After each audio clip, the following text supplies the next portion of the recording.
செய்திகள். ஈரோடு கிழக்கு தொகுதியின் தேர்தல் வருகின்ற 5ஆம் தேதி நடைபெறவுள்ள நிலையில் இன்று மாலையுடன் இடைத்தேர்தலுக்கான பிரச்சாரம் நிறைவடைகிறது. பேரறிஞர் அண்ணா அவர்களின் 56வது நினைவு நாளை ஒட்டி இன்று முதலமைச்சர் மு.க.ஸ்டாலின் அவர்களின் தலைமையில் திமுக அமைதி பேரணி நடத்த உள்ளது. மேலும் 6 இடங்களில் தோழி மகளிர் விடுதியை கட்ட தமிழ்நாடு அரசு டெண்டர் கோரியது. சென்னையில் அண்ணா நினைவு தினத்தை முன்னிட்டு திமுக சார்பில் அமைதி பேரணி நடைபெற உள்ளதால் இன்று போக்குவரத்து மாற்றம் செய்யப்பட்டுள்ளது. சமயபுரம் மாரியம்மன் சுவாமி கோவிலில் தைப்பூச திருவிழா கொடியேற்றம் நேற்று காலை நடந்தது. மகளிர் U19 உலகக் கோப்பையை கைப்பற்றிய இந்திய அணிக்கு துணை முதல்வர் உதயநிதி ஸ்டாலின் அவர்கள் வாழ்த்து தெரிவித்துள்ளார். சாரண சாரணியர் இயக்கத்தில் நாடு முழுவதும் 80 லட்சம் பேரும், தமிழ்நாட்டில் 12 லட்சம் பேரும் இயக்கத்தில் உள்ளதாக தெரிவிக்கப்பட்டுள்ளது. கோவையில் மாற்றுத்திறனாளிகளுக்கான நவீன குடியிருப்பு கட்டப்பட்டுள்ள நிலையில் விரைவில் இதற்கான திறப்பு விழா நடைபெற உள்ளதாக தகவல் தெரிவிக்கப்பட்டுள்ளது. தமிழ்நாடு நுகர்பொருள் வாணிபக் கழகத்தின் 1,14 லட்சம் ரூபாய் மதிப்பீட்டிலான பெட்ரோல் டீசல் விற்பனை நிலையம் தொடங்கி வைக்கப்பட்டுள்ளது. 33 கோடியில் திருச்சி கிழக்கு தொகுதியில் கட்டப்படும் இலங்கை தமிழர் மறுவாழ்வு முகாமின் புதிய கட்டுமான பணியை துணை முதல்வர் உதயநிதி ஸ்டாலின் அவர்கள் அடிக்கல் நாட்டி தொடங்கி வைத்தார். கோவை மெட்ரோ ரயில் திட்டத்திற்காக நிலம் கையகப்படுத்த CMRL 154 கோடியை ஒதுக்கியுள்ளது. மொடக்குறிச்சி பேரூராட்சியில் 6 கோடியில் கழிவுநீர் சுத்திகரிப்பு நிலையம் அமைப்பதற்கான பணி நடைபெற்று வருகிறது. ராமநாதபுரம் மாவட்டம் கீழக்கரையில் நடைபெறும் விளையாட்டு வீரர்களுக்கு காப்பீடு மற்றும் விளையாட்டு உபகரணங்கள் வழங்கும் விழா நடைபெற்று வருகிறது. தமிழக வெற்றிக் கழக கட்சியின் 2ஆம் ஆண்டு தொடக்க விழா பனையூரில் உள்ள கட்சியின் தலைமை அலுவலகத்தில் நேற்று நடைபெற்றது. காப்பீட்டுத் துறையில் அந்நிய நேரடி முதலீடு 74%லிருந்து 100% உயர்த்தப்பட்டுள்ளது. கோவை ஈஷா யோகா மையத்தில் நடைபெறும் மகா சிவராத்திரியை விழாவை முன்னிட்டு ஆதியோகி ரத யாத்திரை வேலூரில் இன்று முதல் 6ஆம் தேதி வரை நடைபெற உள்ளது.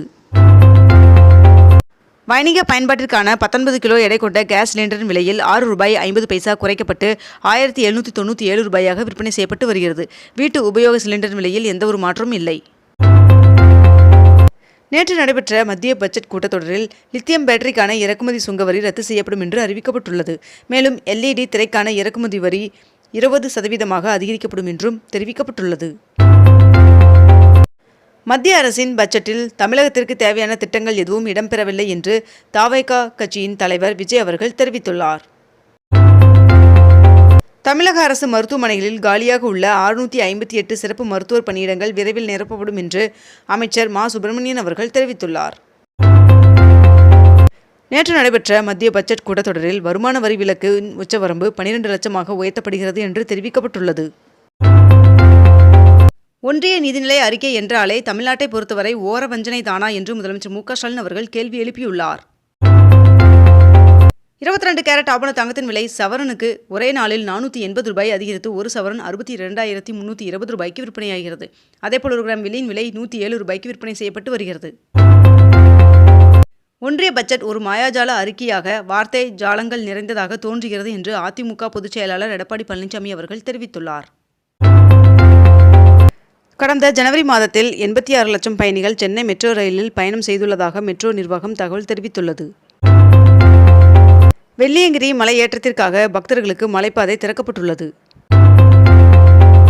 அரசின் முத்திரை திட்டங்கள் அன்றாடம் செயல்படுத்தும் மக்கள் நலத்திட்டங்களில் அதிக கவனம் செலுத்த வேண்டும் என்று முதலமைச்சர் மு.க.ஸ்டாலின் அவர்கள் அறிவுறுத்தியுள்ளார். மருந்துகளுக்கு வரி விலக்கு அளித்திருப்பது வரவேற்கத்தக்கது என்று அமைச்சர் மா. சுப்பிரமணியன் அவர்கள் தெரிவித்துள்ளார். சிறு குறு நடுத்தர நிறுவனங்களுக்கான கடன் உச்சவரம்பு 10 கோடியாக உயர்த்தப்பட்டுள்ளதாக தெரிவிக்கப்பட்டுள்ளது. விவசாயிகளுக்கான கிசான் கிரெடிட் கார்டு உச்சவரம்பு 3 லட்சம் ரூபாயிலிருந்து 5 லட்சமாக உயர்த்தப்படும் என்று தெரிவிக்கப்பட்டுள்ளது.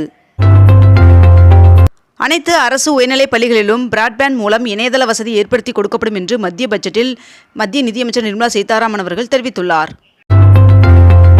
புதிய வருமான வரி மசோதா அடுத்த வாரம் நாடாளுமன்றத்தில் அறிமுகம் செய்யப்படும் என்று தெரிவிக்கப்பட்டுள்ளது.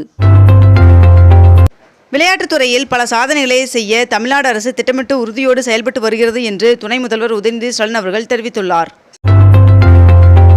தாவேகாவில் இணைந்த ஆதவ் அர்ஜுனா அவர்களுக்கு தேர்தல் பிரச்சார மேலாண்மை பொதுச் செயலாளர் பொறுப்பு கொடுக்கப்பட்டுள்ளது. அதேபோல் தாவேகாவின் தகவல் தொழில்நுட்பம் மற்றும் சமூக ஊடக பிரிவு துணை பொதுச் செயலாளராக நிர்மல் குமார் அவர்கள் நியமனம் செய்யப்பட்டுள்ளார். சுனிதா வில்லியம்ஸ் அவர்கள் விண்வெளியில் அதிக நேரம் நடந்து சாதனை படைத்துள்ளார். திருவண்ணாமலை அண்ணாமலையார் சுவாமி கோவிலில் 3,45,00,000 ரூபாய் உண்டியல் காணிக்கை கிடைக்கப்பட்டுள்ளதாக தகவல் தெரிவிக்கப்பட்டுள்ளது. TNPSC Group 4 தேர்விற்கு இலவச பயிற்சி பெறுவதற்கு பிப்ரவரி 10ஆம் தேதிக்குள் விண்ணப்பிக்கலாம் என்று தெரிவிக்கப்பட்டுள்ளது. சென்னை பள்ளிகளுக்கிடையிலான 2024-25 கல்வியாண்டிற்கான விளையாட்டுப் போட்டிகளை அமைச்சர் சேகர்பாபு அவர்கள் தொடங்கி வைத்தார். உப்பாறு அணையிலிருந்து இன்று முதல் 7 நாட்களுக்கு மொத்தம் 110 மில்லியன் கன அடி நீர் திறக்க தமிழ்நாடு அரசு உத்தரவு பிறப்பித்துள்ளது. ஈரோடு கிழக்கு தொகுதி இடைத்தேர்தலுக்கான வாக்குப்பதிவு வருகின்ற 5ஆம் தேதி காலை 7 மணிக்கு தொடங்கி மாலை 6 மணி வரை நடைபெறும் என்று அறிவிக்கப்பட்டுள்ளது. 7,132 கோடி ரூபாய் மதிப்புள்ள 7,400 ஏக்கர் கோவில் நிலங்கள் ஆக்கிரமிப்புகளிலிருந்து மீட்கப்பட்டுள்ளது என்று அமைச்சர் சேகர்பாபு அவர்கள் தகவல் தெரிவித்துள்ளார். GST சாலையில் போக்குவரத்து நெரிசலை குறைக்க 18 கிலோமீட்டர் தொலைவிற்கு உயர்மட்ட சாலை அமைக்க NHAI திட்டமிட்டுள்ளதாக தகவல் வெளியாகியுள்ளது. சென்னை கொளத்தூர் வளர்ச்சி திட்டப் பணிகளை முதலமைச்சர் மு க ஸ்டாலின் அவர்கள் ஆய்வு செய்தார்.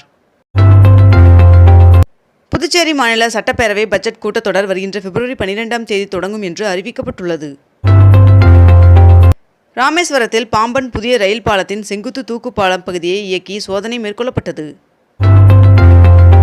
ஒரே நாடு ஒரே தேர்தல் மற்றும் சைபர் பாதுகாப்பிற்கு முன்னுரிமை வழங்கப்பட்டு வருவதாகவும் 3வது பெரிய பொருளாதார நாடாக இந்தியா உயர்ந்து நிற்கிறது என்றும் நாடாளுமன்ற கூட்டத்தொடரில் குடியரசுத் தலைவர் திரௌபதி முர்மு அவர்கள் உரையாற்றினார். மதுரை மாட்டுத்தாவணி பூ மார்க்கெட்டில் 1 கிலோ மல்லிகைப்பூ 3,500 ரூபாய்க்கு விற்பனை செய்யப்படுகிறது. ஆவின் விற்பனையில் 14,40,00,000 ரூபாய் லாபம் ஈட்டி மதுரை மாவட்டம் முதலிடம் பிடித்துள்ளது. அனைத்து கிராம அண்ணா மறுமலர்ச்சி திட்டத்திற்கு 62 கோடி ரூபாயை விடுவித்து தமிழ்நாடு அரசு அரசாணை வெளியிட்டுள்ளது. மத்திய பட்ஜெட் கூட்டத்தொடர் வருகின்ற பிப்ரவரி 13ஆம் தேதி வரை நடைபெற உள்ளதாக தெரிவிக்கப்பட்டுள்ளது. டெல்லியில் கடும் குளிரால் 56 நாட்களில் 474 பேர் உயிரிழந்தது தொடர்பாக தேசிய மனித உரிமைகள் ஆணையம் நோட்டீஸ் அனுப்பியுள்ளது. தமிழகத்தில் 83 காவல் ஆய்வாளர்களை TSP ஆக பதவி உயர்வு அளித்து உள்துறை செயலாளர் உத்தரவிட்டுள்ளார். சென்னை ரிப்பன் கட்டட வளாகத்தில் 75 கோடி ரூபாய் மதிப்பீட்டில் புதிய மாமன்ற கூடம் கட்ட அரசு நிர்வாக ஒப்புதல் கோரி மாநகராட்சி மாமன்ற கூட்டத்தில் தீர்மானம் நிறைவேற்றம் செய்யப்பட்டது. ஈரோடு கிழக்கு தொகுதி பரப்புரையின் போது 2 கட்சிகளுக்கு நடுவே திடீர் மோதல் ஏற்பட்டது. இத்துடன் இன்றைய தலைப்புச் செய்திகள் நிறைவடைகின்றன. மேலும் இதுபோன்ற அண்மை தகவல்களை உடனுக்குடன் தெரிந்து கொள்ள அக்னிபூ சேனலை சப்ஸ்கிரைப் செய்து கொண்டு தொடர்ந்து இணைந்திருங்கள். நன்றி, வணக்கம்.